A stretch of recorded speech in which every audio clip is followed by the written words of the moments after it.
On June 6, 1992, a graduation ceremony was held in Springfield, Missouri, at the Hammond Student Center, an 8,846-seat multi-purpose arena on the campus of Southwest Missouri State University. It was a Saturday, and the Kickapoo High School event was attended by 18-year-old Stacy Kathleen McCall and 19-year-old Suzie Elizabeth Streeter. Everyone was happy, smiling, taking photos, and chatting about the future. They were posing for countless shots with relatives and schoolmates, and they were getting tired of smiling after a while. But Stacy was still excited to meet with the senior students that evening. There were numerous graduation parties in the area that night, and the two girls decided to visit a few to celebrate their latest achievement. The ceremony ended at 6 p.m., and after receiving their diplomas, they left the campus and went home separately to change and prepare for the night. At 7:30 p.m., Nigel Kenny, one of Suzie's friends, dropped off a white graduation cake for her at 1717 East Delmar Street in Springfield, and she spent the early part of the evening having a take-home pizza with her mother, 47-year-old Sherrill Elizabeth Levitt. They had a special bond, thus the daughter even pondered canceling the plans to spend time with her mother, the only relative she had with her at the ceremony. Stacy was also at home for a short time, but the McCalls decided the celebration could wait one more day. Her graduation present was a bouncy white Cocker Spaniel puppy named Bubba, who would wait for her to return home the next day. The friends gathered at Janelle Kirby's house on 4881 South Butterfield Place in Battlefield, near West Coach Drive, about 10.7 miles southwest of Streeter's residence. Suzie reached there at 8:15 p.m. and Stacy at 8:30 p.m., and they went to a nearby party at 5002 Coach Drive hosted by Brian Joy, another schoolmate. The girls initially planned to stay at a hotel in Branson overnight, about 50 miles south of Springfield, and then visit the Whitewater Amusement Park with a larger group in the morning. However, 2 hours later, at 10:30 p.m., Stacy phoned her mother, Janice McCall, and informed her that she and Suzie decided to spend the night at Janelle's home in Battlefield and wouldn't drive to Branson because they would probably party late, and she also promised to call in the morning before leaving. It was quite a relief for Janice and Stu McCall, who had feared a car accident would happen to them, because on the night of their own graduation decades earlier, 2 of their friends were killed in a traffic accident. Sometime before 1 a.m., the teens went to another party at 1535 East Hanover Street in Springfield, 8.2 miles east of Kirby's house, where Michelle Elder, a friend of McCall, hosted graduates. They left their cars at Janelle's home and rode with others. They arrived around 1:30 a.m., but left 20 minutes later because the police had broken up the party due to a neighbor's report. By then, Suzie complained of a growing stomachache. She had already felt it when she left home, and told the group it was most likely from the pizza. Shortly before 2 a.m., they returned to Brian Joy's residence in Battlefield. Some sources state the boy had earlier offered them to spend the night at his place, but allegedly recanted it. However, it wouldn't make much sense because the girls had already planned to stay at the Kirby residence, and Stacy even told her mother about it. Janelle's mother, Kathy, had even laid out a pallet on the living room floor for them, while her daughter was about to sleep on the couch. But because the house was overcrowded with out-of-town relatives from Kansas, Streeter and McCall chose to drive back to the former's home, where she lived with only her mother. Suzanne was also excited to show Stacy her new king-size waterbed, a graduation gift from Sherrill, so they left Battlefield in separate vehicles. The girls arrived at East Delmar Street sometime around 2:15 a.m., and that's when the real mystery began, because something truly sinister happened between 2:30 and 8 a.m. We know that a friend called Sherrill at 11:15 p.m. while she was varnishing a chair and painting a drawer, and she made no indication that anything was wrong. Since the early hours of June 7th, the 3 Springfield women have shown no signs of life, and surprisingly, the neighbors did not see any suspicious activity near Sherrill's home during the overnight hours. It seemed like they had vanished into thin air. The classmates planned to speak with Janelle at 8 a.m. to arrange their meeting time for Branson, but her calls remained unanswered. Janelle and Nagiel Holderby, Suzie's best friend, tried multiple times ringing up the home, but with no different outcome. Kirby left a message nonetheless, and on their way to the water park, she and her boyfriend, Mike Henson, stopped by East Delmar Street to see if everything was okay. It wasn't. They arrived at around 9 a.m., and they found each of the women's cars, Sherrill's blue Mitsubishi Eclipse, Susie's red Ford Escort with the personalized license plate Sweeter, and Stacy's red Toyota Corolla parked outside on the Circle Drive, implying that they were probably home. They saw a shattered glass lampshade on the porch, though the light bulb was untouched and burning. Unfortunately, the first major mistake was made at this point, because the teenage couple swept the broken glass off the porch and threw it in a dumpster across the street. Henson later said they did it because they knew Sherrill wouldn't like it, and Janelle stepped out of their car barefooted. Springfield police later determined that they might have destroyed potential evidence. First they knocked, but no answer. They found the door unlocked, so they slowly turned the doorknob and entered the house, but found no one inside. All the trio's belongings were there, along with Susie's dog, a Yorkshire Terrier named Cinnamon, who appeared anxious and immediately jumped into the girl's arms. Janelle walked around the backyard, thinking her friends might be sunbathing. According to Springfield Branson National Airport's databases, on June 7th, the weather was pleasant, with a peak temperature of 79 degrees Fahrenheit, or 26.1 degrees Celsius at 5 p.m. During their visit at 9 a.m., it was 67 degrees Fahrenheit, or 19.4 degrees Celsius.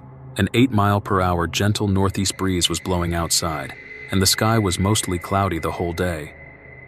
They checked everything, but nothing seemed amiss. Susie's bed covers were pulled back, but nothing unusual for a teenager. As they were leaving the house, the phone started ringing. Kirby answered, and an unidentified male made sexual innuendos. The girl hung up immediately, but the phone rang again, and again a male voice told various obscene things, seasoned with a lot of F-words. Janelle and Mike then went to a friend's house to see if Suzie and Stacy had stopped by before meeting for the trip to Branson, but their friend Shane hadn't seen the girls. They returned to East Delmar Street one more time, but no miracle happened. They even checked a neighborhood shop to see if they walked there for food, but again, they found nothing. The couple eventually left Streeter's house and decided to visit Springfield's Hydroslide Water Park instead of the initially planned White Water Park in Branson. Time passed, but the three women gave no signs of life.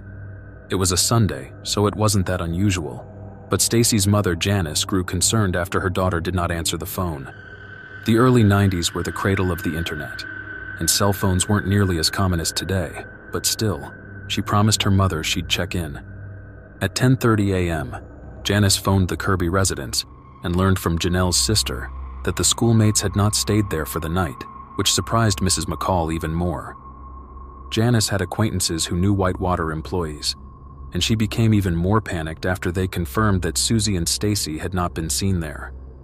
Not entirely sure when, but sometime during the afternoon on June 7th, the mother also went to Streeter's house to check on the trio. She returned from a family gathering at Lake Springfield with one of his elder daughters, and when she entered the house, Cinnamon came barreling towards her. The dog was in there just going crazy, just yipping and crying, Janice told True Crime News later. She found their purses with the IDs inside on the floor, next to the stairs leading into Susie's sunken bedroom, where the girl's bikini for the next day's water park was laid out. Levitt's wallet still contained a cash deposit of over $900 from her work. In the bedroom, Stacy's flowered shorts were neatly folded with some jewelry stuffed into the pockets, and she placed them on her sandals next to Streeter's waterbed. Those were the only clothes she had with her. The situation was extremely worrying, and it wasn't over yet. Janice discovered more jewelry on the wash basin and recently used damp clothes tossed in the hamper, indicating that the girls washed off their makeup. The graduation cake with "Congrats Suze" written on it was still in the fridge untouched, and she found the car and house keys as well, which also suggested the two graduates had arrived at Delmar Street and were about to go to bed. Another puzzling finding was Suzie and Sherrill's cigarettes and lighters, because mother and daughter were both chain smokers. They took tobacco with them everywhere, and friends recalled Sherrill smoking a cigarette as one of the first things she did when she woke up. If they had gone somewhere together, leaving such things behind feels quite unrealistic, given their smoking habits. In the girls' room, there was an unfinished can of Coke next to the cigarette, and the television was showing snow, suggesting they might have watched a movie on VHS but never turned it off after it was finished. Or they weren't in the house by then. However, some sources state that the 19-year-old frequently turned on the device when sleeping. The scene indicated the girls had safely returned home, finished using the bathroom, and probably started watching something on television. The drink and cigarette also suggest that Suzie wasn't planning to go to the porch for another smoke. But why were the purses on the floor? Janice initially didn't want to call the police because she expected the girls to walk in any minute. And during the afternoon, 18 friends and family members came to the house asking about the trio's whereabouts. While patiently waiting for their return, visitors cleaned up the house, emptied ashtrays, washed the dishes, repaired a weirdly bent window blind, and called acquaintances from Sherrill's phone book. It was already getting darker outside, and nearly a day had passed since they were last seen when Janice finally decided to call the police from the home telephone. At 8:48 p.m., she reported them missing to Officer Rick Bookout, who ran the overnight shift. After placing the call, while checking the answering machine, she listened to a sexually explicit message, but unfortunately, it was accidentally erased by the careless hand of a visitor. When the 3-year veteran Officer Bookout arrived, he could still smell the varnish Sherrill had used. By then, Janelle and Mike had returned from Hydroslide. The policeman first talked to the McCall parents, who brought him up to speed. They then walked through the house, and soon Officer Brian Galt was also called to the scene. They concluded that it was a missing persons case and foul play was suspected. However, police later stated that by tidying up, the worrying visitors ultimately corrupted the scene to such an extent that they most likely destroyed many valuable pieces of evidence. Officer Bookout and Galt interviewed everyone in the house and even asked Janice for Stacy's dental records, which she thought was because they believed the girls could be dead and identification would be necessary soon. Except for the shattered porch light, investigators found no evidence of struggle, forced entry, or other indication of a crime. Levitt's bed appeared to be slept in, and all personal belongings, including purses, money, cars, keys, cigarettes, and the family dog Cinnamon, were left behind. The mother had a doctor's appointment scheduled for Monday. McCall was supposed to work that day as well, while Streeter was also expected to work on Tuesday at 4 p.m. None of the women arrived. The Springfield trio vanished without a trace, and no one has seen them since. The missing persons report number 9240169 was filed at 2:50 a.m. on June 8th. Upon leaving, Officer Bookout left a small blue note on the door with a handwritten message. When you get in, please call 864-1810 and cancel the missing persons report.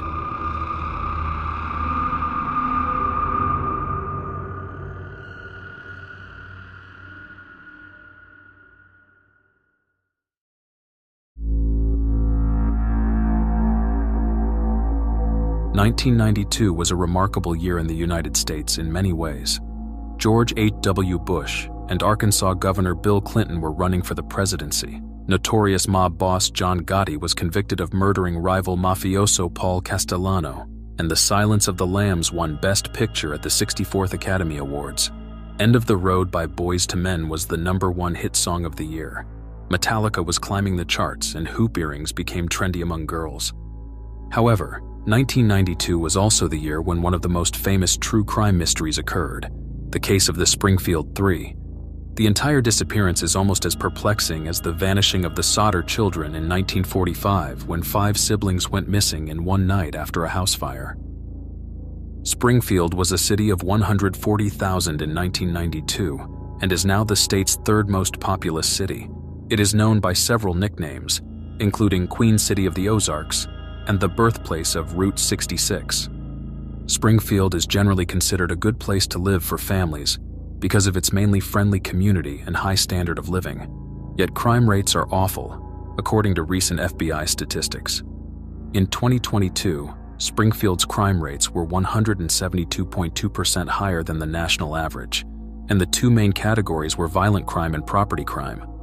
There were a total of 2,408 violent crimes in the city, 1,418 per 100,000 people, which is 283.4% higher than the national average, and a total of 8,336 property crimes, 4,909 per 100,000 residents, which was 151.2% higher than the average, all in 1 year. To put the period in perspective, the FBI's Uniform Crime Report shows that in 1992, Missouri had 38,000 violent crimes, including 547 murders, and 226,000 property crimes, including 57,000 burglaries. So we can say that even back then, there was room for improvement. Suzie worked for a few months at a Springfield health club, and in February 1992, she started working at a local movie theater and planned to enroll in a cosmetology school in the fall of that year. She wanted to follow in her mother's footsteps, who was a hairdresser at New Attitudes Hair Salon at 210 West Sunshine Street in the middle of the city. Sherrill was considered a model employee who had 250 clients and was a very cautious and precise person. She was a single mother to Bart and Suzanne and divorced twice. She was close with her daughter, who had never lived with her father and rarely spoke about him or her stepfather. Suzie's father was Sherrill's first husband, Brent Streeter, whom she married in 1964 and divorced in 1973, shortly after the girl was born. She married Don Levitt in 1980, and they relocated to Springfield together. They separated in 1989, after which the man returned to Seattle and remarried. I found sources claiming that Don Levitt accumulated some debts, and his creditors pressured Sherrill to pay even after their divorce. She hired an attorney to locate him, but without success. The mother grew up in Seattle, Washington, and they moved to Springfield when Suzie was just 7. They bought the East Delmar Street house in a safer part of the city in April 1992, just 2 months before the vanishing. She purchased the home on a contract arrangement and was fixing it up. For instance, she installed deadbolt locks on the doors. People described Sherrill as a private person who enjoyed decorating her new home. Even during the last call, she was varnishing a chair, and after the ceremony, she went home to hang a wallpaper border. Despite Sherrill's close bond with Suzie, her relationship with her son was sometimes turbulent, but we will get to that soon. At the time of her disappearance, Stacy McCall was employed as a secretary and receptionist at the Springfield Gymnastics Center Health Club and planned to attend Southwest Missouri State University in the fall of 1992. She and Janelle were best friends since they were toddlers, as they lived near each other, and Janelle's mother, Kathy, watched Stacy when she was 3 or 4. They were both accepted to the university and intended to room together and pledged to the Alpha Chi Omega sorority. Stacy lived with her parents, Janice and Stu McCall. She loved fashion and modeled wedding gowns for the Total Bride in the Brentwood Center, a business owned by family friends. Both girls dated occasionally, but neither had a boyfriend at the time, and neither of them had any reason to leave everything behind, as they had plans to study and build a career. Suzanne was born on March 9, 1973. She was 5 feet 2 inches tall and weighed 102 pounds at the time of her vanishing. She had shoulder-length bleached blonde hair and brown eyes, and she could be distinguished by a scar on her upper right forearm and a small tumor on the left corner of her mouth. She had large-sized teeth with no previous dental work, and both of her ears were pierced, but the left ear was pierced twice. She may have been dyslexic. Friends described her as an outgoing, fun person who was last seen wearing a white t-shirt, jeans, and pink shoes. She had a close but sometimes troubled relationship with Sherrill. Suzie even moved out of her mother's home twice. Friends said, like most teenagers, Suzie also wanted more independence. In the summer of 1991, for example, she lived for 3 months with her boyfriend, Mike Kovach. In September, however, she returned and petitioned Greene County Circuit Court for a restraining order against him, alleging that he had threatened and harassed her and slashed her tires, which he denied. In the spring of 1992, Suzie again moved out of East Delmar Street to live with her brother, but she returned about 2 weeks later after an argument over his partying habits. She liked to dress in hip fashion, including torn jeans and wild hats. Friends recalled that any time the 19-year-old arrived home, she always went into her mother's room to check in and tell her she was home safe. Stacy McCall was born on April 23, 1974. She was 5 feet 3 inches tall and weighed 120 pounds.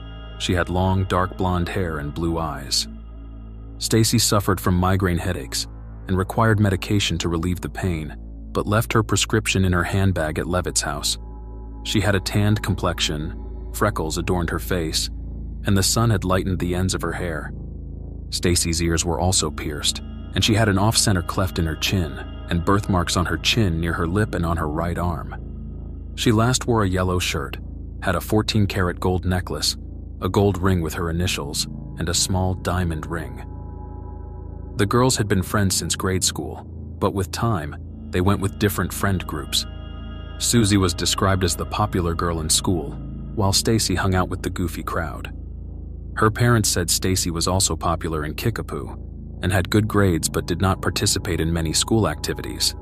Suzie was added to Stacy and Janelle's circle in 2nd grade when she was held back, and that's why she is older.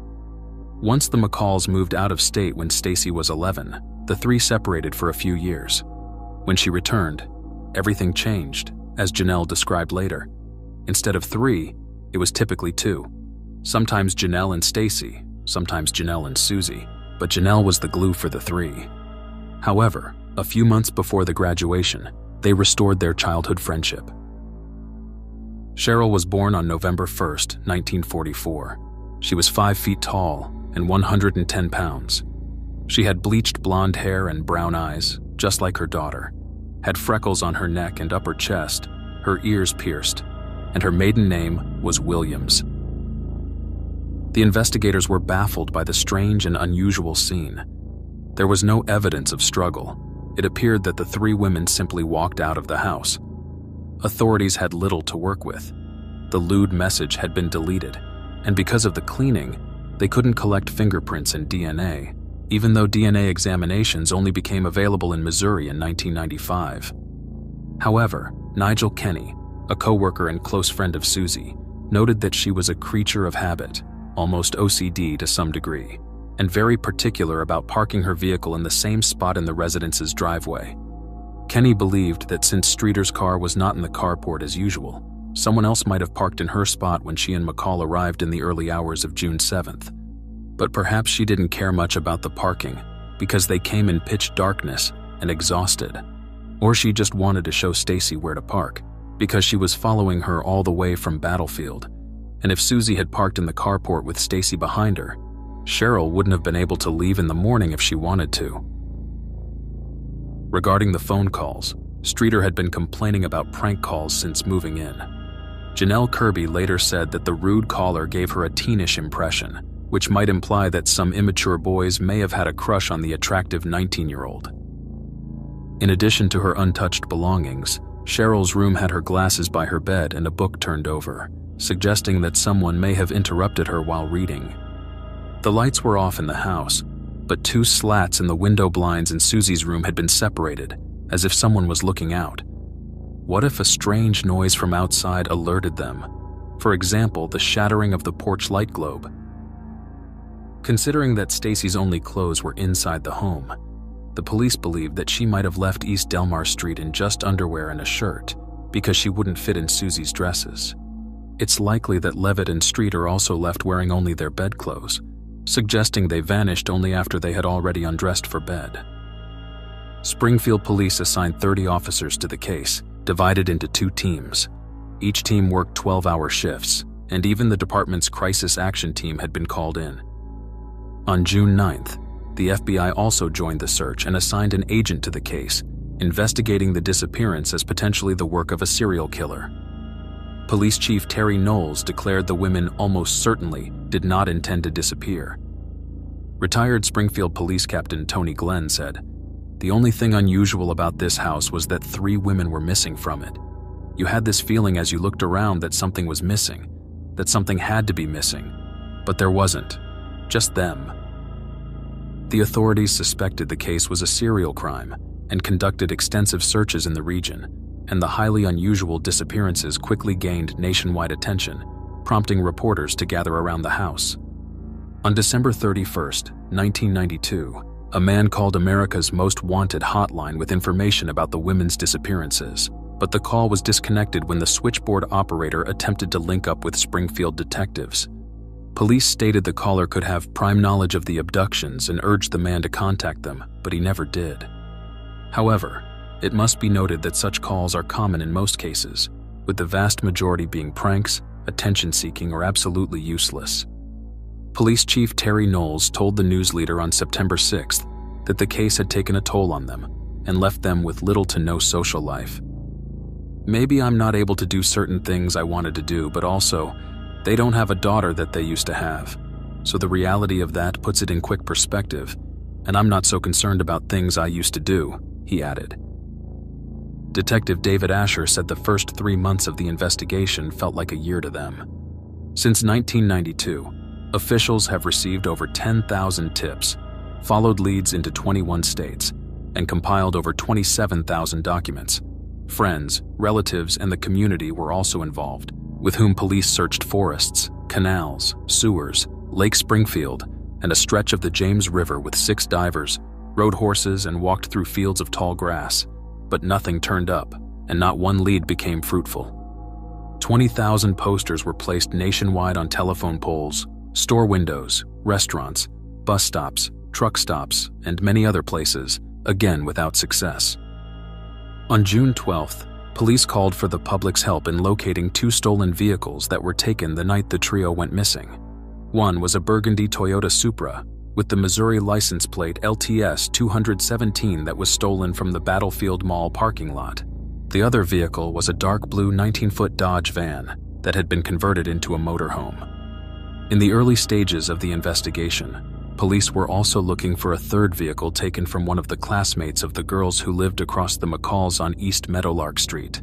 The car was stolen from a parking lot on East Sunshine Street and was described as a 1991 red Chevrolet Cavalier with Missouri license AKF 496. The police weren't sure whether the theft was connected to the disappearances, but they had to investigate regardless. They even dug up anthills at Lake Springfield, which callers thought could be fresh graves. They chased circling buzzards, hoping to find a clue. Lead number 15,416. There are buzzards flying over some silo or something. They would send people, said former Springfield police detective and current Bolivar Police Chief Mark Webb in 2022. They collected, tagged, and stored every possible piece of evidence. For example, a large pair of women's underwear floating in Lake Springfield. It was so big, all 3 women could have fit inside, but still.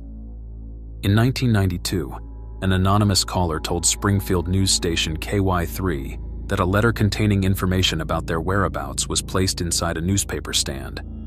It was found in an envelope and they cut the words out just like in the movies, Webb added, but it was useless once again. Multiple rewards were established. The Boatmen's National Bank of Springfield created a fund where everyone could donate.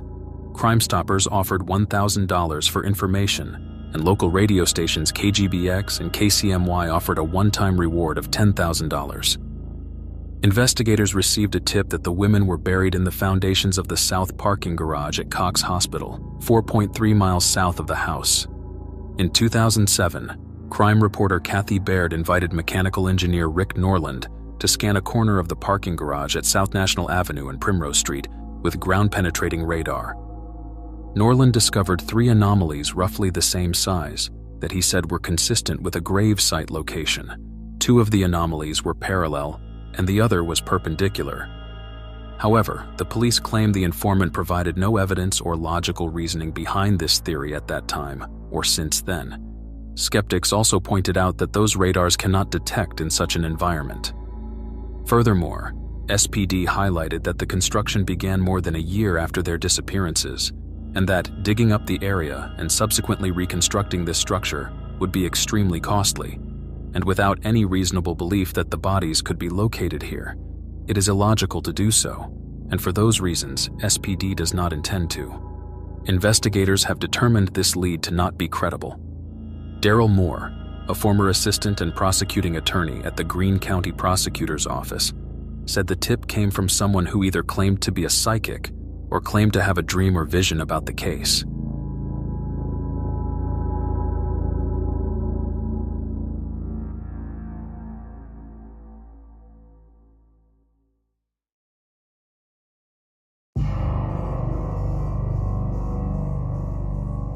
There were numerous suspects in the case, including Bart Streeter, Suzie's brother, who was 27 years old when his family disappeared. His relationship with his mother and sibling was often difficult. They weren't even on speaking terms before Sherrill and Suzie relocated to Springfield. However, he had a rock-solid alibi for the night, also confirmed by his girlfriend at the time and neighbors, and passed a polygraph test on June 11th. He left the city in the subsequent period, but in 2019 he was arrested on suspicion of public intoxication, disorderly conduct, and attempted false imprisonment in Tennessee. Another suspect was Dustin Rekla, Suzanne's former boyfriend, who stole $30 worth of gold fillings with two of his friends from a skull in a Springfield mausoleum a few months before the tragic evening. Suzie was disgusted by the desecration and instantly broke up with Rekla. She had given investigators a statement about the break-in and was considered a potential witness against Rekla in court. He was a known drug user with ties to the Galloping Goose Motorcycle Club, a notorious organization often associated with both violence and crime. After the three went missing, detectives began digging into the trio's backgrounds and found that Suzanne had several books on Satanism and devil worship, which was an extremely unusual interest for an apparently normal young woman. Perhaps her strange boyfriend had such an influence on her. The three men allegedly used Suzie's car in the grave robbery, and her possible testimony posed a threat to their freedom. Furthermore, they were known to be together in the area the night the three women went missing. However, they also had an alibi, claiming that they were at a concert, and the police pointed out that they were cooperating during the investigation. In December 1992, one of the accomplices, Joseph Riedel, testified about the robbery, and all three got probation and community service eventually. Worth noting that it is quite unlikely that such petty robbers would leave valuables and cash behind in a house, and killing one of the key witnesses to a criminal case would just draw more attention to them. The next one is Steve Garrison, a friend of Rekla and a member of the motorcycle gang. In 1993, police arrested him for brutally beating a female student, but in exchange for a plea deal, he offered information regarding the Springfield 3 case. Garrison claimed he overheard someone at a party confessing to the murder. His testimony led investigators to two locations where he said they would find the victims and a green van. On August 28, 1993, police searched a farm near Northview, Missouri, as well as another 40 acres of land in Webster County in a different location. One of those was owned by a certain Francis Robb Sr., who was convicted of 2 murders in 1990. Robb pleaded guilty to the 1989 second-degree murder of 34-year-old Mary Susan Thomas and 35-year-old Daniel Davison. The news leader reported that along with Davison's brother John, they were drinking and using drugs with Robb in Robb's mobile home on the night of the murders. After the man killed them, he burned their bodies and scattered their ashes through Webster County. John Davison was slain by another man named Mark Batson, and none of their remains were ever found.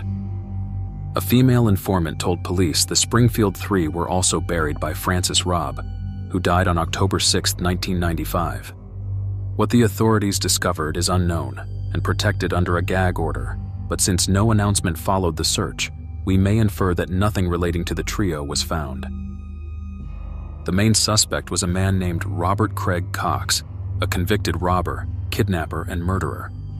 He was imprisoned in Texas for aggravated robbery in 1995 after robbing a woman and a 12-year-old child with a gun and attempting to enter a young woman's residence. The court convicted him to life in prison with the chance of parole in 2025. In 1997, 5 years after the disappearances, he told investigative reporter Dennis Graves that he knew the 3 women had been murdered and buried, and claimed their remains would never be recovered. Moreover, his connection to the case deepens because in 1992, he resided in Springfield and previously worked at the same car dealership as Stacy's father. Initially, he had a strong alibi for the morning of June 7th, claiming he was at church with his girlfriend. The woman originally confirmed this, but surprisingly, she later recanted in front of a grand jury, stating that Cox had asked her to say that.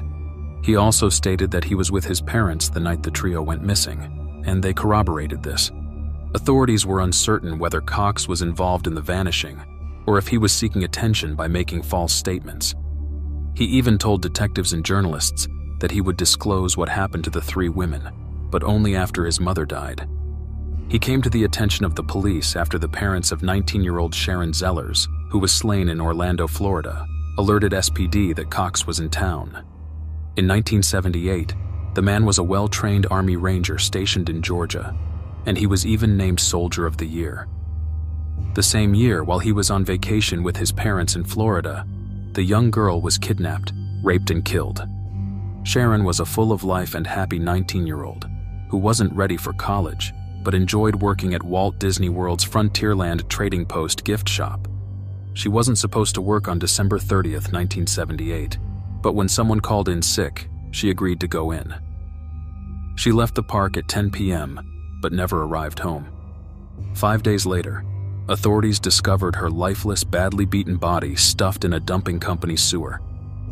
Cox wasn't charged until 1988, but the jury eventually convicted him. However, the Supreme Court of Florida overturned the verdict in 1990, citing insufficient evidence against him because the DNA samples were questionable.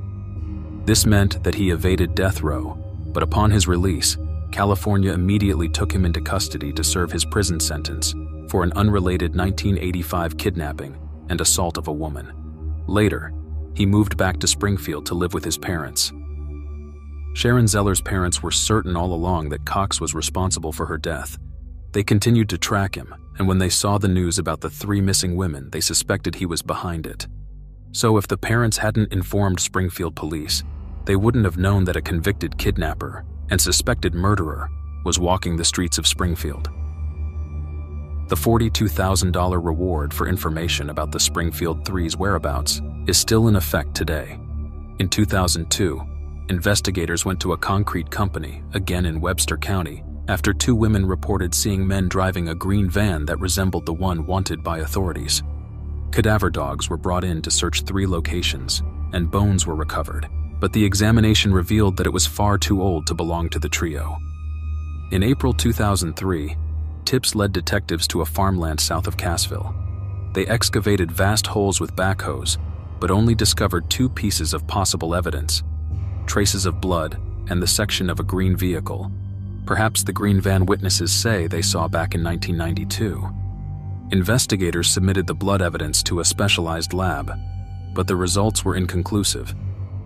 In 2015, Daryl Moore told a journalist that they receive 100 tips a year from various sources. He also added that although it would have been impossible to obtain a court order to dig up the previously mentioned hospital parking lot, they had been able to dig in several locations since the disappearance. One of these was in a cave east of Springfield in Webster County, and another was also on a farm in Berry County, southwest of the city. They tore up the floor of an abandoned building, for example, and dug inside and outside, but unfortunately, nothing turned up.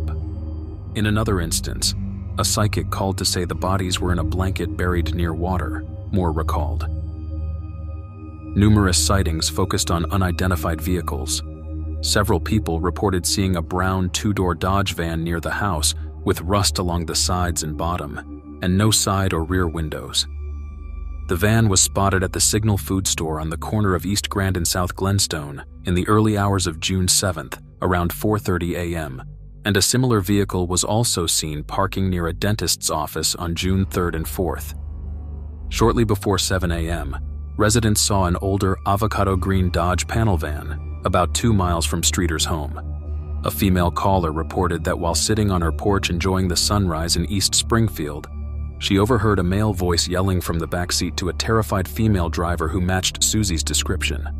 The witness claimed the green van pulled into the driveway next door, and the man said, "Don't do anything stupid." Unfortunately, she did not report it for several days because she was too scared to come forward.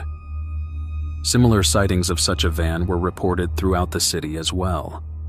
One man told police he was sitting in a grocery store parking lot near Levitt's East Delmar home when he observed a van with a young blonde in the driver's seat as she was waiting on someone in the store. He jotted down the license plate on a newspaper because he thought there was something strange about the vehicle. Unfortunately, he had thrown the newspaper away, and when the police had him hypnotized, he could remember only the first 3 characters. Others stated they heard screeching of tires and screams on the morning of June 7th. This is somewhat in line with the theory the police maintained for the longest time. This suggests that a single individual could have been responsible for the entire disappearance, either by forcing or tricking the three women into leaving the house immediately. Authorities believe it could have been such a trick if an unknown person posing as a utility worker warned of a bogus gas leak in the neighborhood to lure them out. This could explain why they left the clothes and all the important personal belongings behind. This theory becomes much more intriguing if we know that in the summer of 1992, Robert Cox worked as a utility locator at SM&P Conduit in South Central Springfield. In 2006, the man sent a letter from prison to the Springfield News Leader in which he claimed he did such jobs around the city, including the vicinity of the house of Sherrill Levitt. However, in the years before the letter, he also claimed he did not remember having worked there. All our eggs are not in Cox's basket. We're still looking at lots of different people. If tomorrow we had a lead and solved this case, and it wasn't Cox, I wouldn't be surprised. Sergeant Mike Owen, one of the detectives who was working on the case, commented. The other part of the trick theory is that some rumors suggested that neighbors might have seen the dog outside around 3 a.m. It was theorized that the kidnapper or kidnappers may have used the dog as a ruse to gain access to the building. Neighbors and other residents of the area also told officers that they had seen an unknown transient with shoulder-length brown hair and a full beard around the house in the days preceding the events.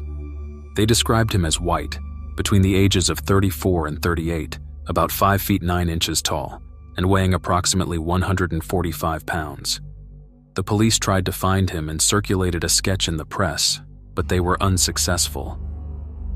Then came June 24th, 1992, when a waitress at George's Steakhouse on 339 South Glenstone Avenue, one of Sherrill Levitt's favorite restaurants, claimed she saw the three women in the diner sometime between 2 and 3 a.m. This most likely could have happened after 2 in the morning, because the girls left Battlefield at 2 a.m. The waitress claimed the trio arrived and left together, and that Suzie appeared giddy, perhaps intoxicated, and her mom tried to calm her down. However, the police haven't confirmed this sighting, and it came more than 2 weeks after the case went viral in the national media. And given that Suzanne complained about a growing stomachache all night, it seems unlikely she consumed much alcohol. Steve Thompson, a convenience store clerk, stated that around 10:30 p.m., Streeter and McCall entered his shop, the Abco A-Mart at 4140 South Fremont Avenue, and bought some items. The 24-year-old man said he remembered Suzie because they made good eye contact. He said Stacy arrived in a large light brown or dark gold car, and they left in separate vehicles going in opposite directions. But this was disputed by Janelle and other friends, who said the girls were with them at the parties between 8:30 p.m. and 2 a.m., and they never left. On June 21st, the Springfield News Leader wrote that the same convenience store clerk claimed that on June 7th at 2:15 a.m., Sherrill rushed in to ask if her daughter and 2 friends had been there. The clerk said no, and the nervous mother left in a 1990 Mitsubishi Eclipse. A customer reportedly said he also saw a woman resembling Sherrill in the shop, as well as a blue Mitsubishi 20 minutes earlier in front of a payphone at the Get and Go convenience store at East Republic Road and Charleston Avenue. Friends of Levitt noted that it would have been quite an uncharacteristic move from the hairdresser, as she wasn't the type of person who would rush out in the middle of the night to look for her daughter without first contacting the home where Suzie promised to be. She never called the Kirby residence, but it is unclear if Suzanne ever informed her mother that their plans had changed and they wouldn't stay in Branson in the first place. The hosts also stated Levitt never investigated the parties the 2 girls attended. Another noteworthy theory is that whatever happened on East Delmar Street, their abduction might not have occurred by coincidence on the evening of the graduation parties, because literally everyone in the city and surrounding area was aware of the celebrations. As a result, the person responsible for their disappearance could have known that Sherrill would be alone at home that night. Suzie had a habit of arriving home late or sleeping somewhere else, so it's possible that the kidnapper saw the girls leaving for the graduation celebration and decided to take action. But given the chaotic nature of the entire night, which was full of random and unforeseen changes, it could also have been a crime of opportunity. It cannot be ruled out that their abductor picked them out on their way home or during the alleged restaurant visit and waited until they arrived home. And if the police's otherwise quite likely theory turns out to be true, then the person could have waited outside until the house went silent. This is where we must discuss one of the most recent suspects, serial killer Larry Dwayne Hall, a fanatic of the American Revolution and the Civil War. He was born on December 11, 1962, in Wabash, Indiana, and was 29 years old at the time of the disappearances. He spent his first few days in a neonatal intensive care unit due to lack of oxygen after his identical twin brother Gary fed on him in the womb in a monochorionic pregnancy. According to Radford University's Department of Psychology's research, Hall was already antisocial at Westward Elementary School and had a very low IQ of 85. Except for English and history, he struggled academically and was frequently bullied at school for being slower than the other kids, as well as for his nightmares, speech impediment, and bedwetting. At the age of 12, Hall began digging graves with his abusive alcoholic father, who worked at Wabash's Falls Cemetery, which desensitized him to the presence of human cadavers and resulted in him stealing valuables from the coffins. When they were 15, the Hall brothers were arrested for smashing the windows of a downtown storefront. In the 1970s and 1980s, he was suspected of committing arson, vandalism, and petty crimes throughout his hometown. His first possible victim was 14-year-old Dean Marie Pyle Peters, who disappeared from Forest Hills Central Middle School in Grand Rapids, Michigan, on February 5, 1981. Larry Hall is believed to be her abductor, and the young girl hasn't been found to this day. Experts suspect Hall could be potentially responsible for the deaths and disappearances of over 50 women across 13 states, including the Springfield Three. Despite his brother's efforts to be a positive influence and travel together across the Midwest to attend battle reenactments, Larry allegedly attempted to kill him several times. Gary later claimed that Larry's Civil War guise was a way to cover his lack of personal hygiene and to act upon his violent urges. He usually dressed as a Union soldier and traveled to the reenactments with a similar van wanted in the Springfield disappearances. The twin brother even asserted that Larry Hall confessed to the trio's murder and said he was stalking one of the girls that night. He allegedly said in an interview that, "All of my victims have the same face, and many of them resembled Stacy McCall." It is believed that the serial killer murdered many of his victims because they reminded him of Gary's ex-wife, and he was angry that his brother devoted his life to this woman and not to him anymore. Coincidentally, on June 6th and 7th, 1992, a battle reenactment was held 1.2 miles west of Pleasant Hope, about 20 miles north of Springfield, as part of Old Settlers' celebration. It is a highly suspicious and scary detail found by the Unmasked True Crime Channel. Pleasant Hope was in the middle of nowhere, and once somebody decided to travel south toward Springfield to grab some food or refuel, they would have to take Highway H and then Route 65, which cuts through the city, right next to Sherrill Levitt's house.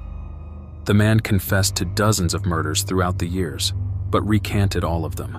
He was an opportunistic murderer who picked girls randomly, lured them out, and left no traces in their homes.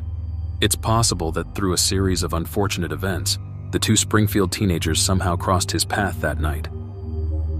The previously mentioned Kathy Baird wrote in a 2012 blog post that Hall claims that his twin brother Gary Wayne Hall and another man allegedly kidnapped and killed Sherrill, Suzie, and Stacy, and then dumped their bodies in the Mark Twain National Forest between 30 and 90 miles of Sherrill's house. Below the post, an anonymous user commented about a terrifying encounter in the woods that happened in 1992.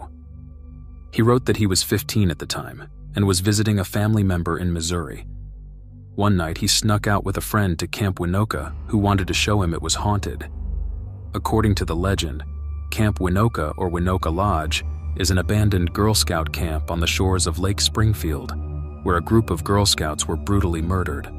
However, this is most likely a made-up story, as there is no evidence that such a camp in Springfield where Girl Scouts were murdered ever existed.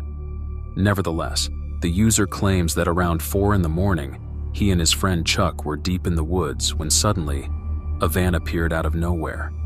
3 men exited the vehicle, along with 3 scared and shirtless women. The men killed one of them almost instantly, and the others screamed madly and were sexually assaulted. The 2 boys remained in the bushes for about 4 hours, because the van did not leave until near daylight. They thought the two women were still alive when the men put them inside the van before driving away.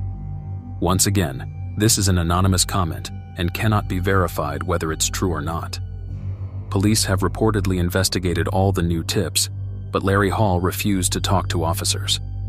He is currently serving a life sentence without the possibility of parole in a federal prison in Butner, North Carolina, for the 1993 kidnapping and murder of schoolgirl Jessica Roach, whose body was found in a cornfield.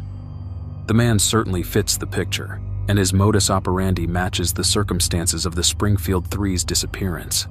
Yet, no evidence links Larry Hall to the case or suggests that he was in Springfield in the early hours of June 7, 1992. Sherrill Levitt, her daughter Suzie Streeter, and her friend Stacy McCall have not been found to this day.